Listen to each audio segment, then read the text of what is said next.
আসসালামু আলাইকুম। বিগত পর্বগুলোতে আমরা পড়ছিলাম রাদারফোর্ডের পরমাণু মডেল, বোর পরমাণু মডেল এবং বোর মডেলের সাহায্যে কিভাবে একটা ইলেকট্রন যেই কক্ষপথগুলোতে আবর্তন করে সেই কক্ষপথের শক্তি, সেই কক্ষপথগুলোর ব্যাসার্ধ এবং সেই কক্ষপথ আবর্তনকালীন সময়ে একটা ইলেকট্রন কত গতিবেগ নিয়ে চলে সেই ব্যাপারগুলো আমরা এতদিন পড়ছিলাম। তো আজকের পর্বে আমরা পরমাণু মডেল সংক্রান্ত আরো কিছু টার্ম নিয়ে আলোচনা করব। বোর্ডে দেখতে পাচ্ছ আজকের পর্বের আমাদের আলোচনার বিষয় হচ্ছে ডি ব্রগলির সমীকরণ। এরপরে আমরা পড়ব mvr = nh/2π। এই সমীকরণটা বিজ্ঞানী নিলস বোর কিভাবে পেয়েছিলেন তার ব্যাখ্যা প্রমাণ সহকারে। এরপরে আমরা পড়ব বিজ্ঞানী হাইজেনবার্গের অনিশ্চয়তা নীতি এবং ফাইনালি আমরা পড়ব শ্রোডিঞ্জারের ত্রিমাত্রিক তরঙ্গ সমীকরণ। তো আমরা একেবারেই বিজ্ঞানী লুইস ডি ব্রগলির সমীকরণ দিয়ে আলোচনা শুরু করব। তার আগে একটা মজার বিষয় আমরা জেনে নেই, বিজ্ঞানী লুইস ডি ব্রগলি ইনি কিন্তু বিজ্ঞানী নিলস বোরের রিসার্চ অ্যাসিস্ট্যান্ট ছিলেন, যেটাকে আমরা বলতে পারি তার ছাত্র ছিলেন। তো বিজ্ঞানী নিলস বোর 1913 সালে বিজ্ঞানী রাদারফোর্ডের পরমাণু মডেলগুলোকে পয়েন্ট টু পয়েন্ট সলভ করে একটা উৎকৃষ্ট মানের মডেল উপস্থাপন করেছিলেন, যেটা বিজ্ঞানী মহলে খুবই সমাদৃত হয়। কিন্তু এটা নিয়ে কোনো সমস্যা ছিল না, কিন্তু আমরা জানি সায়েন্স কখনোই কোনো কিছুকে 100% কারেক্ট মনে করে না। সায়েন্স বা সায়েন্টিস্টরা মনে করে যে কোনো কিছুরই সংশোধন বা পরিমার্জন হওয়া দরকার এবং সেটা নিয়ে অনেক রিসার্চ হয়। এবং বিজ্ঞানী লুইস ডি ব্রগলি যেহেতু খুব কাছ থেকে বিজ্ঞানী নিলস বোরের এই রিসার্চ দেখেছিলেন, সেক্ষেত্রে এইটার কিভাবে পরিমার্জন করা যায় সেটা খুব ভালোভাবে বুঝতে পেরেছিলেন বিজ্ঞানী লুইস ডি ব্রগলি। তিনি 1924 সালে তার একটা পিএইচডি গবেষণাপত্রে তিনি উল্লেখ করেন বিজ্ঞানী নিলস বোর যে পরমাণু মডেলটা দিয়েছেন সেখানে তিনি ইলেকট্রনকে শুধুমাত্র কণা হিসেবে আখ্যায়িত করেছেন, যে একটা কণা সে নিউক্লিয়াসের চারদিকে কতগুলো স্থির শক্তির কক্ষপথে ঘূর্ণায়মান থাকবে।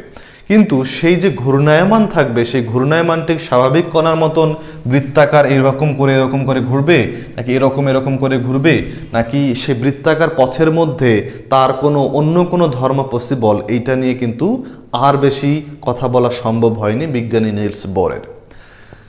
বিজ্ঞানী লুইস ডি ব্রগলি ইনি প্রস্তাব করেন যে একটা কণা শুধুমাত্র স্বাভাবিক বস্তু কণার মতন এরকম করে বৃত্তাকার পথে ঘুরবে তাই নয়, বৃত্তাকার পথে ঘুরবে ঠিক আছে, কিন্তু একটু তরঙ্গ আকারে, যেটা হচ্ছে এই চিত্রের মতো করে।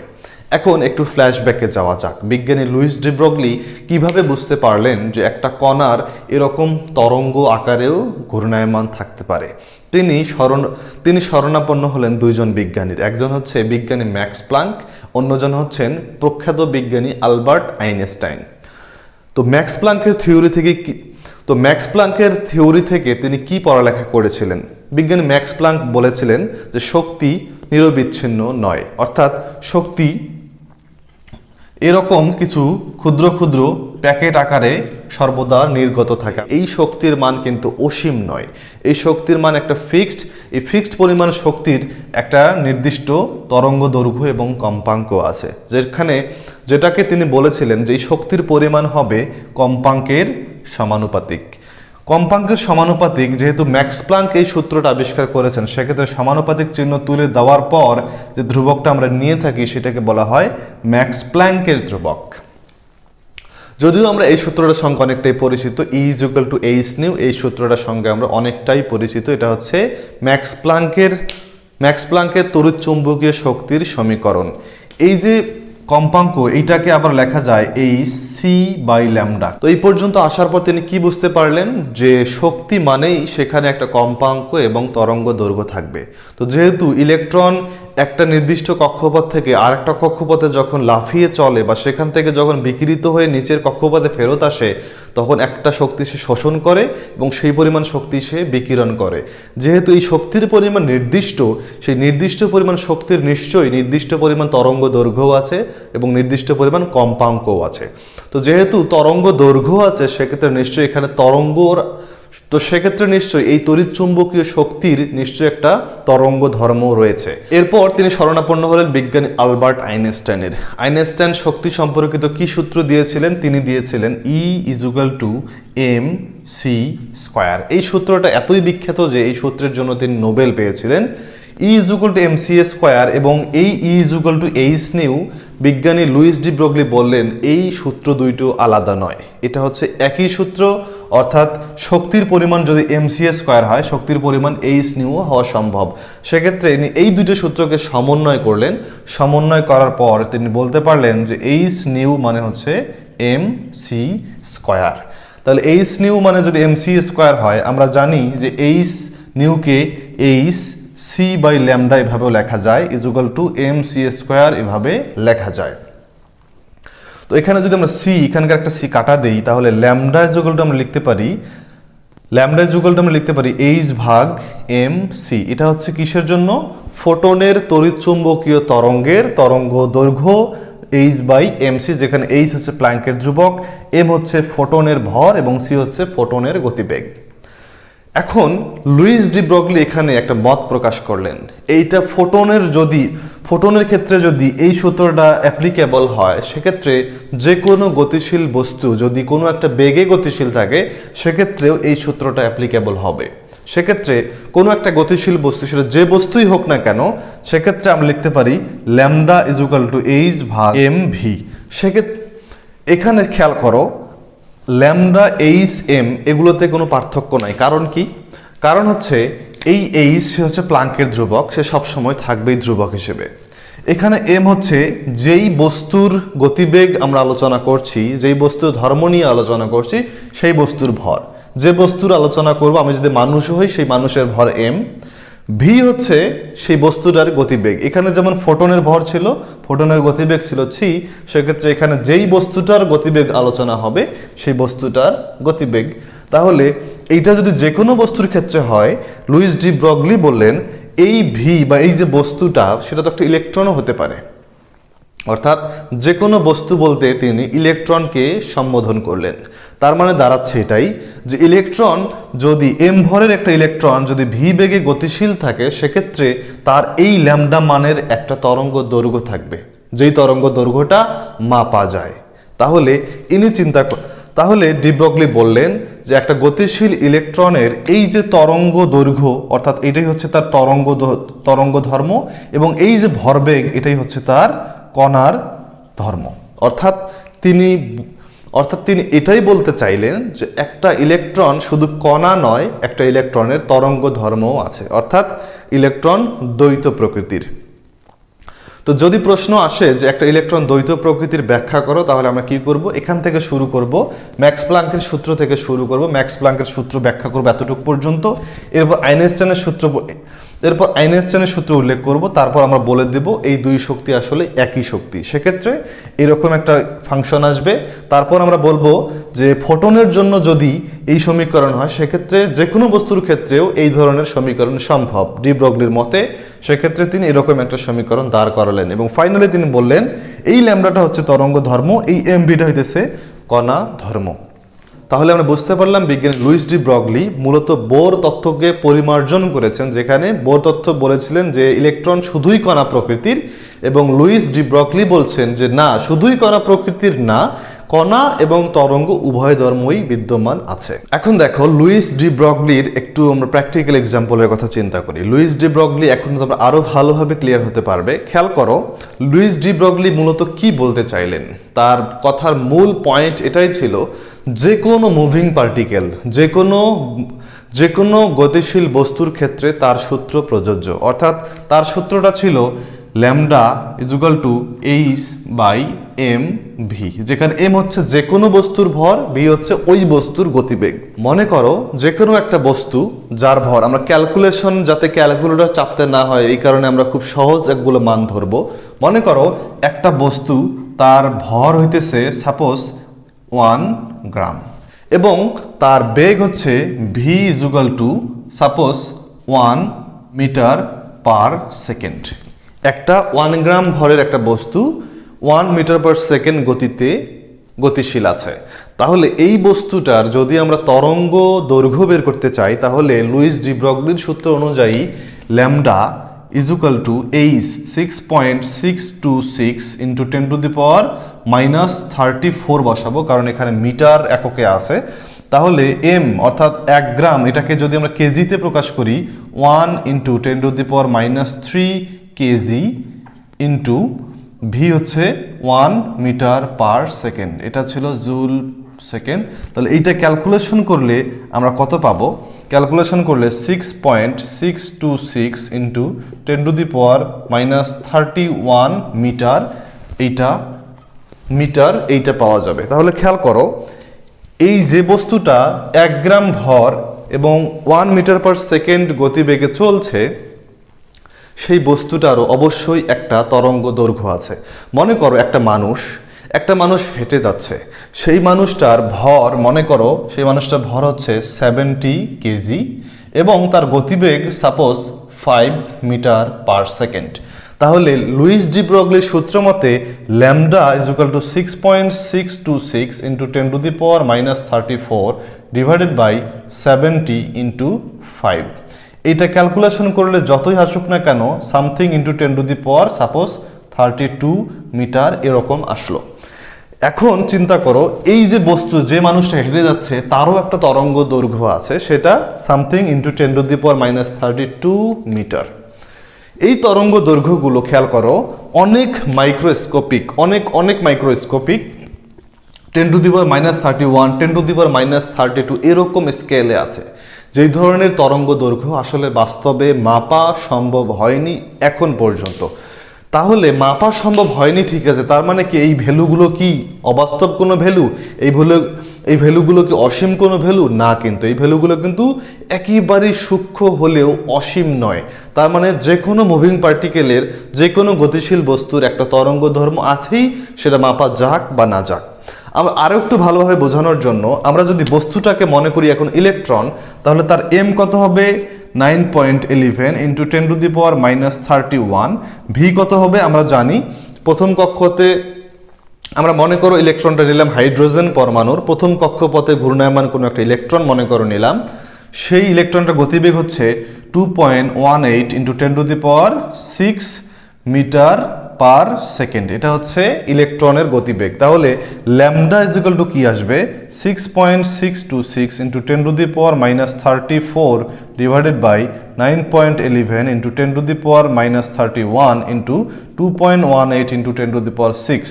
এইটা যদি আমরা ক্যালকুলেশন করি তাহলে পাবো 3.324 × 10⁻10, অর্থাৎ 0.3324 ন্যানোমিটার। এটা হচ্ছে ইলেকট্রন যখন হাইড্রোজেন পরমাণুর প্রথম কক্ষপথে ঘূর্ণায়মান থাকে সেক্ষেত্রে। এখন খেয়াল করো, এই যে তরঙ্গ দৈর্ঘ্যটা পেলাম, এইটা কিন্তু অতটাও সূক্ষ্ম না। হ্যাঁ সূক্ষ্ম, কিন্তু এইগুলোর মতন সূক্ষ্ম না, কারণ এখানে 10⁻10 স্কেলে ছিল। যেই রকম স্কেল বানানো সম্ভব এরকম মাইক্রোস্কোপিক লেন্থ বা তরঙ্গ দৈর্ঘ্য মাপা সম্ভব, যেটা কিনা আলফা রশ্মি তথা এক্স রশ্মি রেঞ্জের মধ্যে পড়ে। এই তরঙ্গ দৈর্ঘ্যটা, অর্থাৎ এটা মাপা যায় বা দেখা যায়, বা এইটা তরঙ্গ দৈর্ঘ্য ভ্যালিড একটা তরঙ্গ দৈর্ঘ্য। এতক্ষণ পর্যন্ত জানলাম যে ডি ব্রগলি কিভাবে প্রমাণ করলেন যে একটা ইলেকট্রনের কণা ধর্মর পাশাপাশি তরঙ্গ ধর্মও আছে এবং সেই তরঙ্গ দৈর্ঘ্য কত হয় সেটাও তিনি বের করে দেখালেন। তাহলে আমরা এতক্ষণ পড়ছিলাম ডি ব্রগলির সমীকরণ। তিনি কিভাবে একটা ইলেকট্রনের কণা এবং তরঙ্গ উভয় ধর্মই যে বিদ্যমান সেটা প্রমাণ করলেন এবং সেই তরঙ্গ দৈর্ঘ্যটা কত সেটা তিনি মেপে দেখালেন। এখন আমরা পড়ব যে বোর তথ্যের মধ্যে আমরা যে mvr = nh/2π নামক একটা সমীকরণ দেখেছিলাম, সেইটা বিজ্ঞানী নিলস বোর কিভাবে পেলেন। এইটার ব্যাখ্যা দেওয়া সম্ভব হয় ডি ব্রগলির সমীকরণ থেকে। খেয়াল করো, ডি ব্রগলির সমীকরণে তিনি কি বললেন যে ল্যামডা = h/mv। এখন একটু ঠান্ডা মাথায় চিন্তা করতে হবে। মনে করো একটা ইলেকট্রন এই যে কক্ষপথটা আছে সেই কক্ষপথটা ঘুরতে চায়, তাহলে কক্ষপথ যদি সে এই পয়েন্ট থেকে ঘুরে এই পয়েন্টেই আবার ফেরত আসতে চায়, তাহলে তাকে কতগুলো তরঙ্গ দৈর্ঘ্য অতিক্রম করতে হয়, অর্থাৎ কয়েকটা তরঙ্গ দৈর্ঘ্য। আমরা জানি যে এই যে তরঙ্গগুলোর এক শীর্ষ থেকে আরেক শীর্ষ পর্যন্ত দূরত্বকে তরঙ্গ দৈর্ঘ্য বলা হয়। এই তরঙ্গ দৈর্ঘ্য, কয়েকটা তরঙ্গ দৈর্ঘ্য পাড়ি দিলে এই পয়েন্টে সে একবার ব্যাক করতে পারে। খেয়াল করে দেখো আমাদের চিত্রের মধ্যে 1টা 2টা 3টা 4টা 5টা পাঁচটা পয়েন্ট আছে, পাঁচটা তরঙ্গ আছে, পাঁচটা তরঙ্গ অতিক্রম করলে সে এই টোটাল যে পরিধিটা আছে সেই পরিমাণ পথ অতিক্রম করতে পারে। তাহলে আমরা কি এটা বলতে পারি না যে twice pi R is equal to 5 lambda, অর্থাৎ 5বার তরঙ্গ দৈর্ঘ্যের পরিমাণ, এই পরিমাণ দৈর্ঘ্য 5বার অতিক্রম করলে সে একবার পথ অতিক্রম করে বৃত্তের। তাহলে এই যে 5, এটা তো আমরা এই চিত্রে 5টা আছে জন্য 5 লিখলাম, এটা তো 5 না হয়ে 4ও হতে পারে, 3ও হতে পারে, 6ও হতে পারে। তাহলে আমরা 5 না লিখে বেটার হয় যদি আমরা n লিখি, তাহলে সব থেকে ভালো হয়। n সংখ্যকবার ল্যামডা অতিক্রম করলে সে পুরো একবার একটা পরিধি অতিক্রম করে। এখান থেকে আমরা ল্যামডা ইজ ইকুয়াল টু কি লিখতে পারি, 2 pi R divided by n। এই ল্যামডার মান যদি আমরা এইখানে বসিয়ে দেই তাহলে কি পাবো, 2 pi R divided by n is equal to h ভাগ m ভি। তাহলে খেয়াল করো, আমরা এই এম ভিকে এই পাশে পাঠিয়ে দিব, তাহলে এম ভি আর সেটা চলে আসলো, এবং এই যে টোয়াইস পাই সেটাকে এদিকে পাঠিয়ে দিব, তাহলে কি আসে, এবং এন কে উপরে পাঠিয়ে দিব, তাহলে কি আসবে, N H by twice pi. আশা করি বুঝতে পেরেছো। এইভাবেই মূলত বিজ্ঞানী লুইস ডি ব্রগলি বিজ্ঞানী নিলস বোরের এই যে MVR is equal to NH by twice pi এই সূত্রের ব্যাখ্যা দিয়েছিলেন। এখন আমরা পড়ব হাইজেনবার্গের অনিশ্চয়তা নীতি সম্বন্ধে। বিজ্ঞানী ওয়ার্নার হাইজেনবার্গ 1926 সালে উনি একটা মত প্রকাশ করলেন। উনি মূলত ডি ব্রগলির তথ্য থেকে অনুপ্রাণিত হয়ে নতুন একটা মত প্রকাশ করেন, এটাই যে উনি দেখেন যে নিউক্লিয়াসের চারদিকে কোনো কক্ষপথে ঘূর্ণায়মান ইলেকট্রনগুলোর অবস্থান এবং সেটার ভরবেগ একই সময়ে কোনো বিশেষ মুহূর্তে নির্ণয় করা সম্ভব হয় না। অর্থাৎ কোনো একটা বিশেষ মুহূর্তে ফিক্সড একটা সময়ে যদি একটা ইলেকট্রনের অবস্থান নির্ণয় করা যায় তাহলে ওই সময়ে ইলেকট্রনের ভরবেগ নির্ণয় করা সম্ভব হয় না। আবার যদি ওই সময়ে ইলেকট্রনের ভরবেগ নির্ণয় করা যায় তাহলে নাকি অবস্থান নির্ণয় করা সম্ভব হয় না। এই ব্যাপারটাই বিজ্ঞানী হাইজেনবার্গের অনিশ্চয়তা নীতি নামে পরিচিত। হাইজেনবার্গ বলেন, যদি একটা কণার অবস্থান নির্ণয়ের ভুল যদি ডেল এক্স হয়, ডেল এক্স মানে হচ্ছে অবস্থান নির্ণয়ের ভুলের মাত্রা, অর্থাৎ এক্সাক্ট অবস্থান এবং নির্ণয় করা অবস্থান এই দুইটা পার্থক্যই হচ্ছে ডেল এক্স, এবং যদি ভরবেগের পার্থক্য ডেল পি হয়, অর্থাৎ নির্ণয় করা ভরবেগ এবং অরিজিনাল ভরবেগ এই পার্থক্য যদি ডেল্টা পি হয়, উনি বলেন যে এই দুইটা ভুলের মাত্রাকে গুণ করলে এইচ ভাগ 4 পাই এই মানের থেকে সমান হবে অথবা এর থেকে বড় হবে, এর থেকে ছোট না। অর্থাৎ ডেল্টা এক্স এবং ডেল্টা পি ভুলের অবস্থান ভুলের মাত্রা এবং ভরবেগ ভুলের মাত্রা দুইটাকে যে গুণ করা যায় তাহলে সর্বনিম্ন এইচ বাই 4 পাই এইটা হতে পারবে। এই কথাটার মানে হচ্ছে ডেল্টা এক্স, তাহলে ডেল্টা এক্স গুণন ডেল্টা পি এইটা মানে গ্রেটার দ্যান ইকুয়াল লেখা যায় এইচ ভাগ 2 পাই ইন্টু 1/2। এখানে এইচ বাই 2 পাই লেখার উদ্দেশ্য হচ্ছে এই জিনিসটাকে ডেল্টা এক্স গুণন delta P greater than equal reduced Planck ধ্রুবক ডিভাইডেড বাই 2 এভাবেও লেখা যায়। এই যে এইচ লিখে আমরা মাথাটা কেটে দিলাম, এইচ লিখে মাথাটা কেটে দেওয়া এটাকে বলা হচ্ছে রিডিউসড প্ল্যাঙ্ক ধ্রুবক, এইচ ভাগ টোয়াইস পাই, হ্রাসকৃত প্ল্যাঙ্কের ধ্রুবক বলা হয় এইটাকে।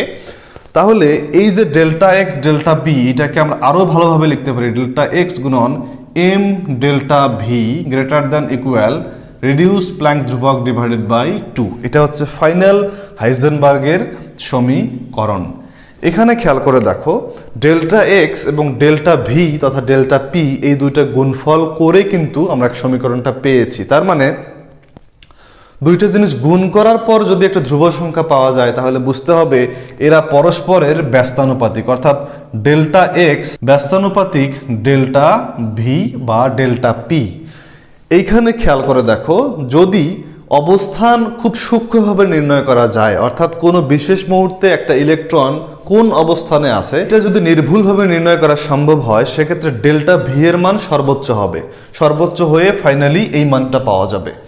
আবার ডেল্টা ভি যদি নির্ভুলভাবে সূক্ষ্মভাবে নির্ণয় করা সম্ভব হয় সেক্ষেত্রে ডেল্টা এক্স এর মান বেড়ে যাবে, কারণ দুইটা রাশি ব্যস্তানুপাতিক হওয়া মানেই একটা বেড়ে গেলে আর একটা অটোমেটিক কমে যায়, একটা কমে গেলে আর একটা অটোমেটিক বেড়ে যায়। অর্থাৎ এই যে ডেল্টা এক্স এবং ডেল্টা ভি, এটাকেই তিনি বললেন যে এই যে অবস্থান নির্ণয় করা সংক্রান্ত যে ভুল, সেটাই হচ্ছে তার কণা ধর্মজনিত কারণে, এবং এই যে গতিবেগ নির্ণয় সংক্রান্ত যে ভুল, সেটা তিনি বললেন গতিবেগ তরঙ্গ ধর্ম সঙ্গে সম্পর্কিত। অর্থাৎ তিনি মূলত এই যে কণা ধর্ম এবং তরঙ্গ ধর্মের মধ্যে যে ব্যস্তানুপাতিক রিলেশনটা, সেটাই মূলত এখানে স্পষ্ট করলেন। এখন বলতে পারো যে হাইজেনবার্গের নীতি আমরা কেন পড়লাম, হাইজেনবার্গের নীতি এইখানে আমাদের কি কাজে লাগবে। হাইজেনবার্গের নীতির একটা গ্রেট অ্যাপ্লিকেশন আমি এখন দেখাবো, সেটা হচ্ছে এই নীতির সাহায্যে প্রমাণ করা যায় যে ইলেকট্রন নিউক্লিয়াসের বাইরে থাকে। প্রশ্ন হতে পারে যে ইলেকট্রন কেন নিউক্লিয়াসের বাইরে অবস্থান করে, ভিতরে অবস্থান করা সম্ভব নয় কেন? এইটা হাইজেনবার্গের এই নীতির সাহায্যে ব্যাখ্যা করা যায়। সেটা কিরকম ভাবে খেয়াল করো, মনে করো এই পুরোটা হচ্ছে নিউক্লিয়াস এবং এটা হচ্ছে একটা কক্ষপথ। এই পুরোটা হচ্ছে নিউক্লিয়াস, যার একটা ব্যাস আছে। আমরা জানি নিউক্লিয়াসের ব্যাস কত হয়, 10⁻⁻6 ন্যানোমিটার, অর্থাৎ 10⁻⁻15 মিটার। এটা হচ্ছে নিউক্লিয়াসের ব্যাস। এখন মনে করো ইলেকট্রনকে যদি নিউক্লিয়াসের ভিতরে অবস্থান করতে হয়, তার মানে এই যে রিজিয়নটা আছে, এই যে নিউক্লিয়াসটা, এর ভিতরে কোথাও না কোথাও অবস্থান করতে হবে। এর ভিতরে কোথাও না কোথাও অবস্থান যদি করে, সেক্ষেত্রে সর্বোচ্চ ভুলের মাত্রা কত হবে? সর্বোচ্চ ভুলের মাত্রা ডেল্টা এক্স, এটাই হবে 10⁻15 মিটার। খুব আজব লাগছে কথাটা। সর্বোচ্চ মানেই তো, এখানে তো নিউক্লিয়াসের ব্যাসের মানে হচ্ছে 10⁻15 মিটার, তাহলে সর্বোচ্চ ভুলের মাত্রা কেন এটা হলো? চিন্তা করো, এই বোর্ডের যে প্রস্থ সেটা মনে করো হচ্ছে 5 ফিট, 5 ফুট। 5 ফুট বোর্ডের একটা দৈর্ঘ্য। তোমাকে যদি বলা হয় যে এই বোর্ডের দৈর্ঘ্য মাপো, তুমি মনে করো আন্দাজ করে বললা যে এই বোর্ডের দৈর্ঘ্য হইতেছে 4 ফিট। তার মানে অরিজিনাল দৈর্ঘ্য হচ্ছে 5 ফিট, তুমি বললা 4 ফিট, তার মানে ভুলের মাত্রা কতটুকু? 1 ফিট। তোমার আরেকজন বন্ধুকে বলা হলো আন্দাজ করে বলো তো এই বোর্ডের দৈর্ঘ্য বা প্রস্থ কত? সে বলে দিল এই বোর্ডের দৈর্ঘ্য সম্ভবত 3 ফিট, তার মানে তার ভুলের মাত্রা হলো 2 ফিট। এইভাবে আরেকজন বন্ধুকে নিয়ে আসা হলো, বলা হলো বলো তো এই বোর্ডের প্রস্থ কত? তখন সে বলল যে এইটা মনে হয় 2 ফিট, তার মানে তার ভুলের মাত্রা হচ্ছে 3 ফিট। এইভাবে একটা ছোট বাচ্চাকে নিয়ে আসা হলো, তার মনে করো কোনো আইডিয়াই নাই, সে বলে ফেললো এইটা দৈর্ঘ্য হইতেছে 1 ফিট, তার মানে ভুলের মাত্রা 4 ফিট। খেয়াল করো আস্তে আস্তে কিন্তু ভুলের মাত্রা বাড়তেছে। তো এইভাবে এই যে যত কম পরিমাণ বলতেছে তত ভুলের মাত্রা বেড়ে যাচ্ছে। এই যে কম পরিমাণ বলা, এই কম পরিমাণ বলা ইললজিক্যাল, ঠিক আছে, বাট এই কম পরিমাণ বলা সর্বনিম্ন কত বলতে পারে যে এটা প্রস্থই নাই 0 ফিট, তার মানে তার পুরোটাই ভুল। পুরোটাই যেহেতু ভুল, সেক্ষেত্রে পুরোটাই যে পরিমাণ দৈর্ঘ্য, অত পরিমাণ সর্বোচ্চ ভুল করা সম্ভব, ওর থেকে বেশি ভুল করা সম্ভব না। তাহলে সর্বোচ্চ যে পরিমাণ নিউক্লিয়াসের ব্যাস আছে সেটাই হতে পারে সর্বোচ্চ ভুলের পরিমাণ। আশা করি বুঝতে পেরেছ।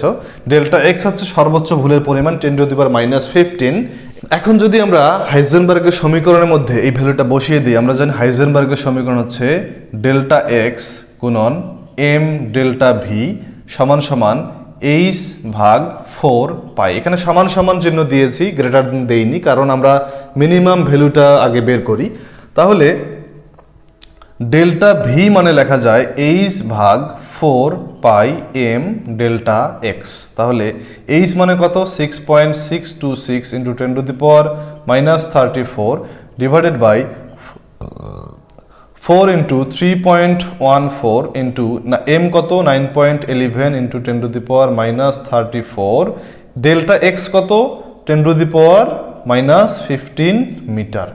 এইটা ক্যালকুলেশন করলে আসে 5.8 ইন্টু 10⁻10 মিটার পার সেকেন্ড। যেহেতু ভি গতিবেগ, সেক্ষেত্রে মিটার পার সেকেন্ড। এই যে ভ্যালুটা আসলো, যদি ইলেকট্রনটা নিউক্লিয়াসের ভিতরে অবস্থান করতে হতো, সেক্ষেত্রে সেই ইলেকট্রনের গতিবেগ হয়ে যেত 5.8 ইন্টু 10⁻10 মিটার পার সেকেন্ড, যেটা কখনোই পসিবল না। কারণ আমরা জানি যে যে কোনো বস্তুর সর্বোচ্চ গতিবেগ হতে পারবে আলোর বেগের সমান। আলোর বেগের থেকে বেশি গতিবেগ কোনো কিছুরই হতে পারে না। সেক্ষেত্রে আমরা জানি আলোর গতিবেগ 3 × 10⁸ মিটার পার সেকেন্ড। এই আলোর গতিবেগের থেকে এই বেগটা বেশি হয়ে গিয়েছে, যেটা কিনা বাস্তবে সম্ভব নয়, অর্থাৎ ইলেকট্রনও নিউক্লিয়াসের ভিতর থাকা সম্ভব নয়। তার মানে এখান থেকে এটাও বের করা যায় নিউক্লিয়াস আসলেই বাহিরে আছে। কিভাবে বের করা যায়? এই ভ্যালুটাকে যদি কমতে হয়, এই ভ্যালুটা কমে এই গতিবেগের নিচে আসতে হয়, তার মানে এইখানকার ভ্যালুটাকে বাড়াতে হবে। এখানকার ভ্যালুটাকে বাড়া মানে হচ্ছে নিউক্লিয়াসের ব্যাসও বাড়া, কিন্তু নিউক্লিয়াসের ব্যাস তো এটা ফিক্সড। তার মানে ইলেকট্রনের অবস্থান শুধুমাত্র নিউক্লিয়াসের ব্যাসের মধ্যে নয়, বাইরে এই কক্ষপথ পর্যন্ত হতে পারে তার ব্যাস বা তার অবস্থানের সর্বোচ্চ পরিমাণ। এই কারণে আমরা যদি এই পরিমাণটা বাড়াই দেই, তাহলে 10⁻−15 জায়গায় 10⁻10 বা 10⁻9 এরকম আসবে। তাহলে 10⁻−9 বা -10 যখন আসবে, আমরা কিন্তু বাড়াই দিয়েছি, তাহলে কি আসবে? এই ভ্যালুটা চলে আসবে 10⁵ বা 6 এরকম, যেটা কিনা আলোর গতিবেগের থেকে নিচে, অর্থাৎ একটা ভ্যালিড ইলেকট্রনের বেগ। তো এইভাবেই হাইজেনবার্গের নীতির সাহায্যে প্রমাণ করা যায় যে একটা ইলেকট্রন নিউক্লিয়াসের ভিতরে নয়, নিউক্লিয়াসের বাহিরে অবস্থান করে। এখন আমরা দেখব শ্রোডিঞ্জারের ত্রিমাত্রিক তরঙ্গ সমীকরণ সংক্রান্ত পড়াশোনা। আমরা আজকের এপিসোডের একবারে শেষ পর্যায়ে চলে এসেছি। এখন আমরা পড়ব শ্রোডিঞ্জারের তরঙ্গ সমীকরণ। যদিও এই শ্রোডিঞ্জারের তরঙ্গ সমীকরণ অনেকটা 3 ডাইমেনশনাল স্টাডির বিষয়, সেক্ষেত্রে আমরা হয়তো 2 ডাইমেনশনালি বিষয়টা ব্যাখ্যা করতে পারবো না, কিন্তু আমরা স্কিপও করতে পারবো না, যেহেতু আমাদের সিলেবাসের মধ্যে আছে। কিন্তু গুরুত্বের দিক থেকে বিবেচনা করলে অনেকটা কম গুরুত্বপূর্ণ, কিন্তু আমরা জিনিসটা সম্বন্ধে মিনিমাম একটু আইডিয়া নেব যে শ্রোডিঞ্জারের ত্রিমাত্রিক তরঙ্গ সমীকরণ বলতে আসলে কি বোঝায়। তো চিন্তা করো, আমরা ডি ব্রগলির সূত্র অনুযায়ী পড়লাম যে একটা ইলেকট্রনের কণা এবং তরঙ্গ উভয় ধর্মই বিদ্যমান থাকে। তাহলে একটা ইলেকট্রনের যদি তরঙ্গ ধর্ম বিদ্যমান থাকে, তরঙ্গ নিশ্চয়ই এরকম দেখতে হয়, ঢেউ ঢেউ আকৃতির হয় তরঙ্গগুলো, অনেকটা এরকম দেখতে। তরঙ্গ মানেই তার তরঙ্গ দৈর্ঘ্য আছে, তরঙ্গ মানেই সেই তরঙ্গের বিস্তার আছে। এই যে তরঙ্গের বিস্তার, এটাকে বলা হয় আইগেন ফাংশন। অর্থাৎ শ্রোডিঞ্জারের সমীকরণের ক্ষেত্রে আমাদের প্রথমে বুঝতে হবে এই যে সাই, এটাকে বলা হচ্ছে তরঙ্গ বিস্তার ফাংশন, যাকে অন্য নাম হিসেবে বলা যায় আইগেন ফাংশন। এই তরঙ্গ বিস্তার সাইয়ের অপর নাম হচ্ছে আইগেন ফাংশন। এখন এই যে আইগেন ফাংশন, এইটার সাথে এখানে সম্পর্কটা কি? তো একটা ইলেকট্রন যখন তরঙ্গ আকারে ঘুরতে থাকে, তখন সে আসলে 3 ডাইমেনশনালি ঘুরতে থাকে, অর্থাৎ এক্স অক্ষ, ওয়াই অক্ষ, জেড অক্ষ, 3টা অক্ষ বরাবরই সে আসলে ঘুরতে থাকে। কিন্তু তাহলে এই 3 ডাইমেনশনাল 3টা অক্ষর সাপেক্ষে এই তরঙ্গের যে বিস্তার, এই বিস্তারটাকে লেখা হয় এইভাবে, খেয়াল করো, D square psi divided by D X square plus D square psi divided by D Y square plus D square psi divided by D Z square is equal to -4 pi square by lambda square into psi. এই সমীকরণের সাহায্যে যে কোনো একটা কণা 3 ডাইমেনশনালে যে তরঙ্গ দৈর্ঘ্যে বা যে তরঙ্গ বিস্তারে ঘুরতে থাকে, সেই ফাংশনটা এভাবে লেখা হয়। তো এই যে ফাংশনটা আমরা যদি এইভাবে লিখি, তো খেয়াল করো, এই ফাংশনটাকে আমরা এভাবে লিখতে পারি D square psi D X square plus D square psi divided by D Y square plus D square psi D Z square plus 4 pi square by lambda square psi is equal to 0। এইখানে সাই মানে হচ্ছে eigen function, যেটা বলা হয়েছে তরঙ্গ বিস্তার function. X Y Z দ্বারা বোঝানো হচ্ছে সেটা 3 ডাইমেনশনালি ঘটছে, এবং ডি স্কোয়ার বা ডি এক্স স্কোয়ার এটা দ্বারা বোঝানো হচ্ছে যে এটা হচ্ছে ডাবল ডিফারেন্সিয়াল ইকুয়েশন। সেক্ষেত্রে এখানে খেয়াল করো, এই যে ল্যামডা স্কোয়ার, এইটা আমরা আরো ভালোভাবে উপস্থাপন করতে পারি। সেটা কিভাবে? তাহলে ডি ব্রগলি সূত্র অনুযায়ী আমরা কি জানতাম? ডি ব্রগলি সূত্র অনুযায়ী আমরা জানতাম lambda is equal to H ভাগ এম ভি।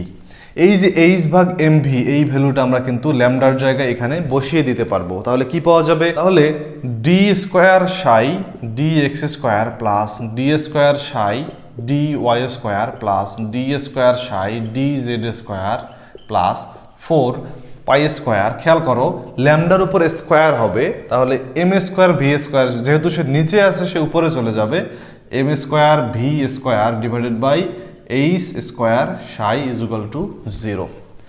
এইখানে খেয়াল করো পাই এম এইচ এই ভ্যালুগুলো আমরা জানি, কিন্তু ভি স্কোয়ার এইটাকে আমরা অন্যভাবে উপস্থাপন করতে পারি। সেটা কীরকম?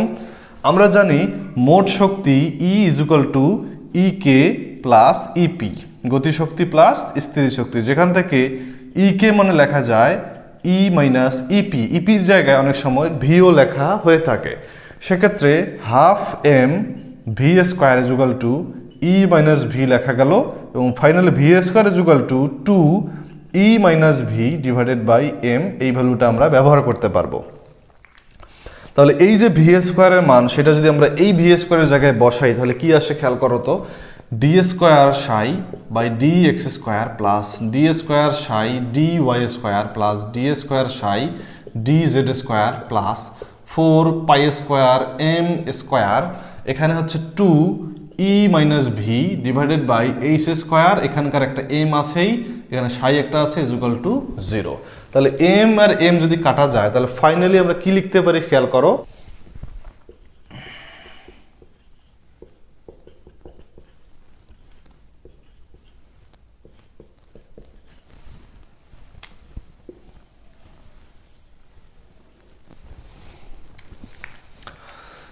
তাহলে ফাইনালি আমরা এরকম একটা সমীকরণ দাঁড় করাতে পারি যেটাকে বলা হয়ে থাকে শ্রোডিঞ্জারের ত্রিমাত্রিক তরঙ্গ সমীকরণ। কারণ এটা অবশ্যই তরঙ্গ সমীকরণ এবং এক্স ওয়াই জেড থাকার কারণে এটা অবশ্যই ত্রিমাত্রিক তরঙ্গ সমীকরণ।